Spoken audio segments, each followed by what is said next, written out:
اعوذ باللہ من الشیطان الرجیم، بسم اللہ الرحمن الرحیم۔ الصلاۃ والسلام علیک یا سیدی یا رسول اللہ وعلی ازواجک و اصحابک و آلک یا سیدی یا حبیب اللہ۔ الحمدللہ، لاہور شہر سے یہ 14واں پروگرام ہے اللہ کی صفات اور مردے کے عنوان سے۔ آج بروز اتوار 19 ذی-القعدہ 1443 ہجری اور 19 جون 2022 عیسوی ہے۔ آج کے اس 14ویں پروگرام میں ہم انشاءاللہ یہ بات کریں گے کہ قبر کے اندر جو صاحب قبر ہیں، جو اولیاء اللہ ہیں، جو ولی ہیں، جو نبی ہیں، جو رسول ہیں، یعنی جو خاص ہستیاں ہیں، ان کے قبر کے اندر سے جو تصرفات ہیں، وہ کس طرح سے قبر کے اندر سے تصرفات کر سکتے ہیں، کس طرح سے وہ دنیا والوں کی مدد کر سکتے ہیں۔ تو اس حقیقت کو سمجھنے کے لیے ہمیں سجدہ آدم کی حقیقت کو سمجھنا ضروری ہے۔ تو آج انشاءاللہ بات کریں گے کہ قبر کے جو تصرفات ہیں ان کی حقیقت سجدہ آدم سے جڑی ہوئی ہے، اور سجدہ آدم کی حقیقت یہ ہے کہ آپ پھر اس مثلث کو ذرا ذہن میں دہرا لیں کہ آدم علیہ السلام، فرشتہ، جن۔ تو اس مثلث کے 3 کونوں میں یہ عرض کیا تھا کہ جس بات کو سمجھنے کے لیے آپ سیدنا آدم علیہ السلام کو یعنی بحالت بشر اس مثلث کے اوپر شمار کریں، جن کو سجدہ کروایا گیا۔ سجدہ کرنے والوں کا حکم یعنی سجدہ کا حکم فرشتوں کو بھی تھا، جنوں کو بھی تھا۔ تو فرشتے کو آپ اس مثلث کے ایک کونے پہ شمار کر لیں، جن کو ایک کونے پہ شمار کر لیں۔ اب جن دونوں کو حکم تھا کہ وہ آدم کو سجدہ کریں، ان کی حقیقت پہ آپ پھر ذرا غور کریں کہ اس ظاہری دنیا میں، اس زمین دنیا پر انسان اور بشر یعنی ہم لوگ نہ فرشتے کو دیکھ سکتے ہیں اپنے کندھے والے، نہ دوسرے فرشتوں کو دیکھ سکتے ہیں، نہ ہم جنوں کو دیکھ سکتے ہیں، نہ ہم ابلیس کو دیکھ سکتے ہیں۔ تو دوسری طرف سے دیکھیں کہ وہ جو جنات ہیں وہ ہمیں اس زمین دنیا میں دیکھ سکتے ہیں، اسی طرح یہ جو فرشتے ہیں یہ فرشتے بھی ہمیں دیکھ سکتے ہیں۔ تو اب کیسی اللہ کی شان ہے کہ وہ جو 2 مخلوقات ہیں، فرشتہ اور جن، وہ انسان کو دیکھ سکتے ہیں اور انسان ان دونوں کو نہیں دیکھ سکتا اس زمین دنیا پر۔ تو پھر آدم کو سجدہ کیوں کروایا گیا؟ بصارت تو ان دونوں کی زیادہ نظر آتی ہے، یعنی آپ پھر غور کریں، بصارت اس زمین دنیا پر یہ ہے کہ انسان نہ فرشتہ دیکھے نہ جن دیکھے، لیکن جن بھی انسان کو دیکھے، فرشتہ بھی انسان کو دیکھے۔ تو بصارت کے معاملے میں اگر یہ دونوں ظاہری طور پر زیادہ اعلیٰ نظر آتے ہیں تو پھر سجدہ آدم علیہ السلام کو کیوں کروایا گیا؟ بصارت تو ان کی زیادہ نظر آتی ہے زمین دنیا پر۔ اب ایک اور بات کہ اسی مثلث میں یعنی جب آپ دیکھتے ہیں کہ سیدنا آدم علیہ السلام، فرشتہ اور جن، اب آپ اسی مثلث کے ایک اور پہلو پہ ذرا غور کریں۔ ایک یعنی بڑی ہی اہم بات ہے، انشاءاللہ آپ کو سمجھ آئے گی، لیکن غور کیجئے گا، خود باوضو ہو کے قرآن پاک پکڑیے۔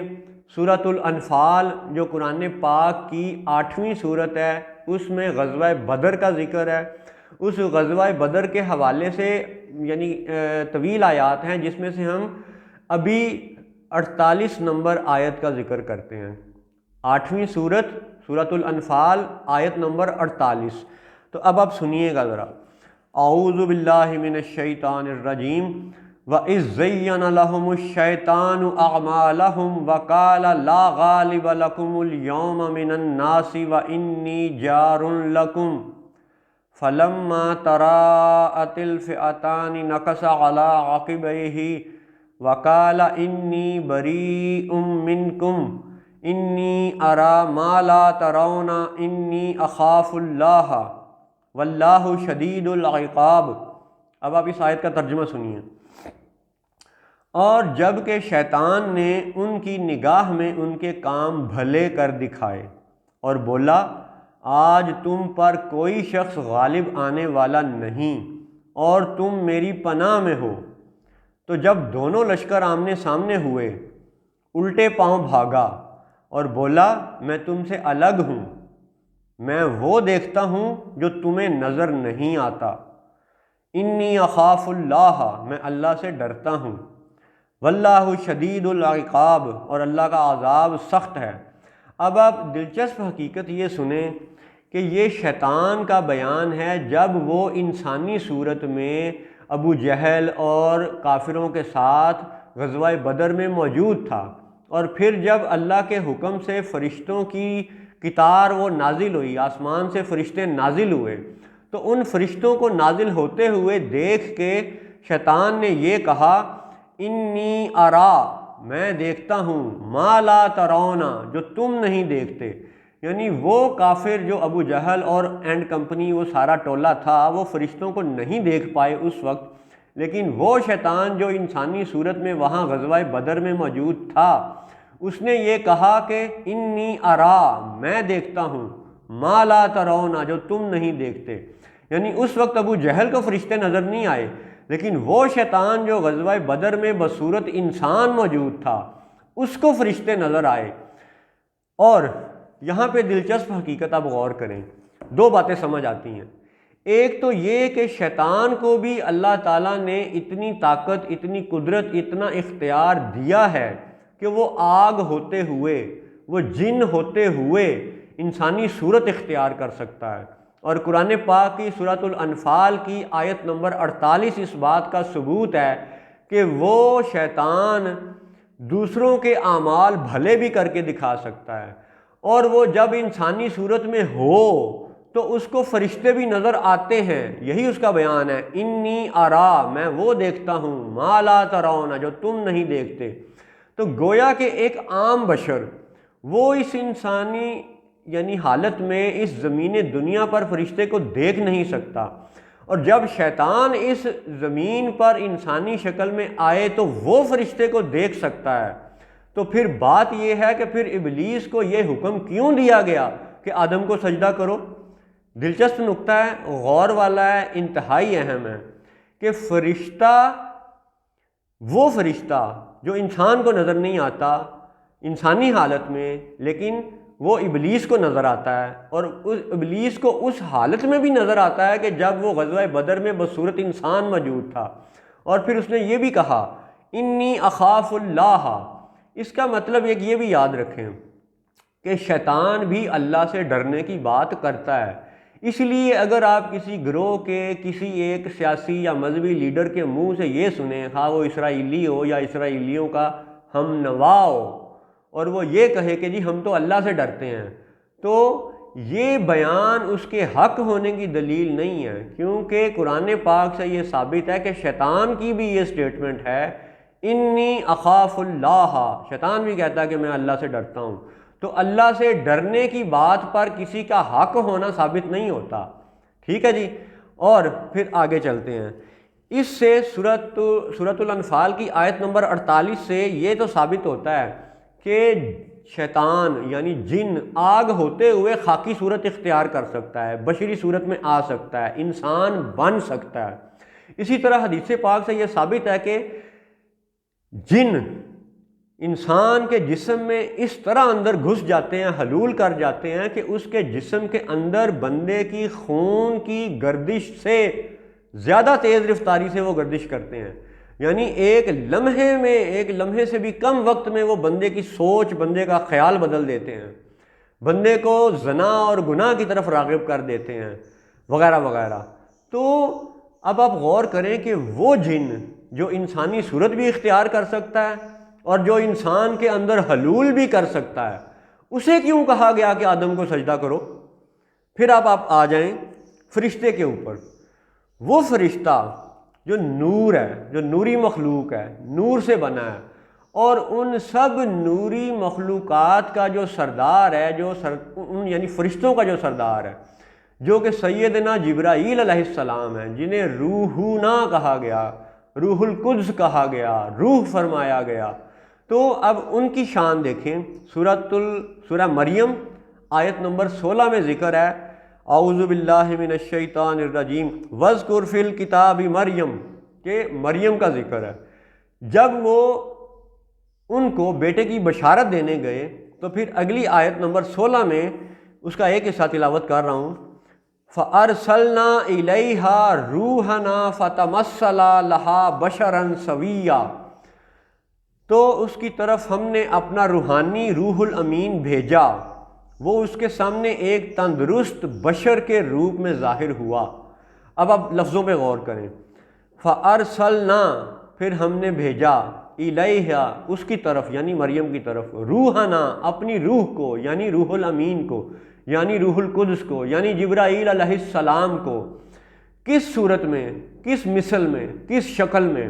فتمثل لہا بشرا سویا، ایک تندرست بشر کی صورت میں۔ تو قرآن پاک سے یہ بھی ثابت ہے کہ فرشتہ بھی بشر کی صورت اختیار کر سکتا ہے۔ یہ باتیں حدیث پاک سے بھی ثابت ہیں کہ حضرت جبرائیل علیہ السلام حضرت داہیہ کلبی رضی اللہ تعالیٰ عنہ جو ایک صحابی ہیں، ان کی صورت میں بھی حضور کی بارگاہ میں حاضر ہوتے رہے۔ اور یہاں پہ یہ بھی دلچسپ ہے کہ وہ فرشتہ اللہ کے حکم سے بیٹا دینے کے قابل ہے، اور یہ شان اللہ ہی کی عطا کردہ ہے۔ تو اب بیٹے کی بات بعد میں کریں گے، ابھی ہم اس موضوع پہ بات کر رہے ہیں کہ سجدہ آدم کا تعلق قبر کے تصرفات سے ہے، اور قبر کے تصرفات کو سمجھنے کے لیے سجدہ آدم کو سمجھنا ضروری ہے۔ اور سجدہ آدم کی حقیقت یہ ہے کہ فرشتہ بشر بن سکتا ہے، جن بشر بن سکتا ہے، قرآن پاک سے ثابت ہے، حدیث پاک سے ثابت ہے۔ تو جب یہ دونوں یعنی فرشتے اور جن، جب یہ دونوں بشر بن سکتے ہیں، اور بشر بننا ان کی ضمنی خصوصیت ہے، ایک ان کا پنجابی میں کہہ لیں چونگا ہے، ٹھیک ہے، ایک ایڈیشنل کریکٹرسٹک ہے، ایک اضافی خصوصیت ہے، ایک اضافی جبلت ہے، ایک اضافی قدرت ہے، ایک اضافی اختیار ہے کہ اللہ نے ان دونوں مخلوقات کو اختیار دے رکھا ہے کہ فرشتہ چاہے تو بشر بن سکتا ہے، واپس اپنی نورانی حالت میں آنا چاہے تو آ سکتا ہے، جن بشری حالت میں جانا چاہے تو جا سکتا ہے۔ یہ جن وغیرہ یہ مختلف سانپ اور دیگر شکلیں بھی اختیار کر سکتے ہیں، اور پھر اپنی جنات کی حالت میں، اپنی نار کی آگ کی حالت میں واپس آنا چاہیں تو آ سکتے ہیں۔ اب میرے دوستوں، میرے بچوں، اب اپنے دل پہ نگاہ دوڑاؤ، اب اپنی محبت کی آنکھ سے، اپنے دل کی آنکھ سے، اپنے دل سے یہ سوال پوچھیں کہ جب فرشتہ بھی انسان بن سکتا ہے، بشر بن سکتا ہے، جن بھی بشر بن سکتا ہے، تو پھر ان دونوں کو کیوں کہا گیا کہ آدم کو سجدہ کرو جو بشر ہے، جبکہ بشر بننا ان دونوں کی ضمنی خصوصیت ہے، یہ دونوں بشر بننے پر قابل ہیں، قادر ہیں۔ تو جب یہ دونوں بشر بن سکتے ہیں تو آدم کو سجدہ کیوں کروایا گیا؟ اس کا مطلب ہے کہ یہ بات محض نور، محض نار اور محض مٹی تک محدود نہیں ہے، اس کی حقیقتیں کچھ اور بھی ہیں، اور اللہ اور رسول نے چاہا تو اللہ کے فضل سے انشاءاللہ ان حقیقتوں کو اگلے پروگرام میں انشاءاللہ مزید بیان کریں گے۔ السلام علیکم ورحمۃ اللہ وبرکاتہ۔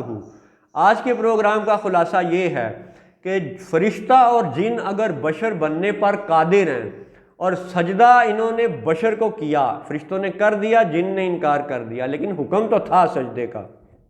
تو مطلب اور خلاصہ یہ ہے کہ آدم علیہ السلام اپنی خاکی مادی بشری حالت میں ان جنوں سے بھی بہتر ہیں، ان فرشتوں سے بھی بہتر ہیں، اسی لیے تو سجدہ کروایا گیا۔ تو اب ہم اگلے پروگرام میں یہ بات کریں گے کہ یہ دونوں اگر بشر کی صورت اختیار کر سکتے ہیں تو کیا آدم علیہ السلام جنوں اور فرشتوں سے بہتر نہیں ہو سکتے؟ ان کی صورت اختیار نہیں کر سکتے؟ ان سے زیادہ بہتر ہیں تو سجدہ کروایا گیا۔ تو خلاصہ یہ ہے کہ یہ دونوں اگر بشری صورت اختیار کر سکتے ہیں تو آدم علیہ السلام تو خلیفۃ الارض ہیں۔ اللہ تعالیٰ کا فرمان کیا ہے ان کے بارے میں کہ یہ خلیفہ بنائے جا رہے ہیں، اسی لیے سجدہ کروایا گیا۔ تو جو دو زمین کے خلیفہ نہیں ہیں وہ اپنی حالتیں بدل سکتے ہیں، تو جو زمین کے خلیفہ ہیں وہ قبر میں اپنی حالت کیوں نہیں بدل سکتے؟ اسی لیے اللہ نے قبر کا سلسلہ رکھا ہے۔ السلام علیکم ورحمۃ اللہ وبرکاتہ۔